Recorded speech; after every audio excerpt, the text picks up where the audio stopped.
Hello guys. तर आता वाजले आहेत पहाटेचे 3:30 आणि आज मला जायचंय चेन्नईला. आज रात्रीपासूनच लाईट नव्हती त्यामुळं पॅकिंग करण्यामध्ये इतकं मेसअप झालं आणि खूप इरिटेटिंग होतं ॲक्चुअली. तरी पण रात्रीच बऱ्यापैकी तयारी केली होती, पण तरी सकाळी मला लेट झाला. सो मी कॅब केली 3:45ला आणि मी पोहोचलो साधारण अर्ध्या तासामध्ये पुणे एअरपोर्टला. एअरपोर्टला पण आज खूप शांतता होती. May be early morning flight होती आमची त्यामुळे. सो मी आणि माझे टीममेट्स आम्ही भेटलो आणि आम्हाला ॲक्चुअली चेन्नई फिरायचं होतं आज. पण आम्हाला प्लेस माहीत नव्हत्या बिकॉज आम्ही इतके आळशी आहोत, की आम्ही म्हणलं, की आपण तिकडे जाऊयात, देन आपण Google करूयात तिकडे. त्यानंतर आपण बघूयात, की आपल्याला कुठे फिरायचंय. आय मीन कुठलाच प्लॅन नव्हता. फक्त आम्ही चेन्नईला अर्ली मॉर्निंग चाललो होतो. तिकडे जाऊन आम्हाला हार्डली 2-3 प्लेस माहीत होत्या. एक होती महाबलीपुरम, एक होता मरीना बीच आणि आमचं असं चालू होतं, की मे बी आपण पॉंडिचेरीला पण जाऊ. सो टोटली ब्लँक आणि आम्ही निघालो होतो आमच्या ट्रिपवरती. ट्रिप आमची वन डेचीच होती ऑफकोर्स. 2 दिवस कंपनीची मीटिंग होती. सो प्लेनमध्ये आमचा तोच प्लॅनिंग चालू होता आणि या ठिकाणी मी एक वेगळी गोष्ट बघितली, की सन आणि मून खालून तर मी खूप वेळा एकत्र बघितलंय, बट फ्लाइटमधनं या एका साइडला सन आणि मून बघायची माझी पहिलीच वेळ होती. सो माझ्यासाठी खूप honestly it was very first time.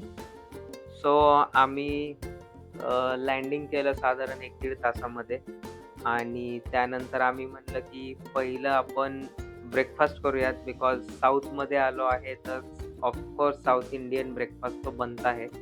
त्यानंतर म्हणलं आपण बघूयात, की कुठे जायचं, की रूमवरच पडायचं. म्हणजे इतके आळशी आहोत आम्ही, की आम्ही रूमवर पडायला पण रेडी होतो.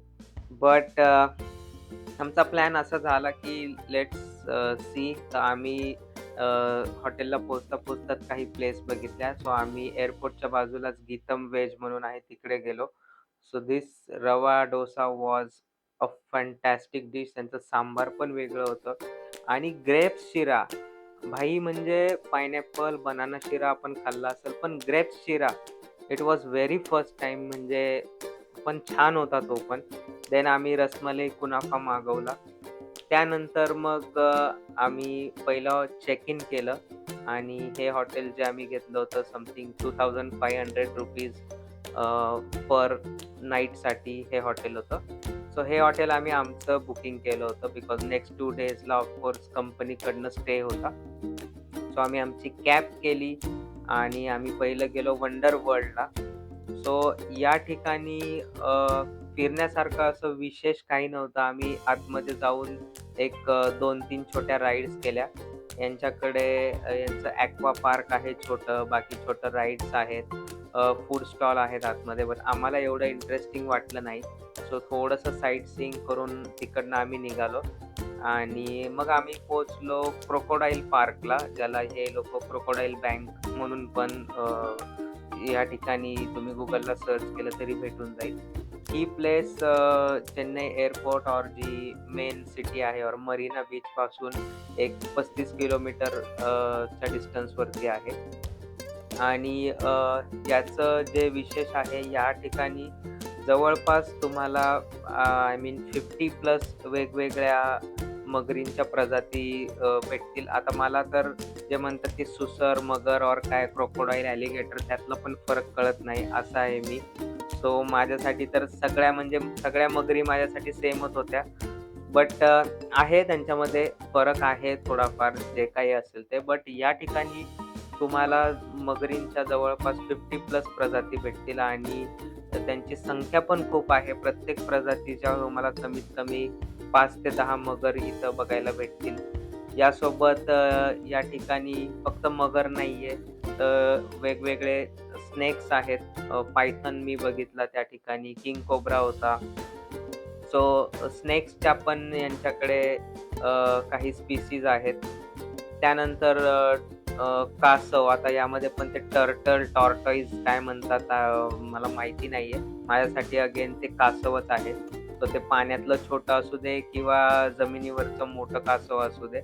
सो कासव पण यांच्याकडे बऱ्याच प्रकारचे आहेत. आय मीन ॲट 7 ते 8 तरी वेगवेगळ्या जाती कासवांच्या पण होत्या.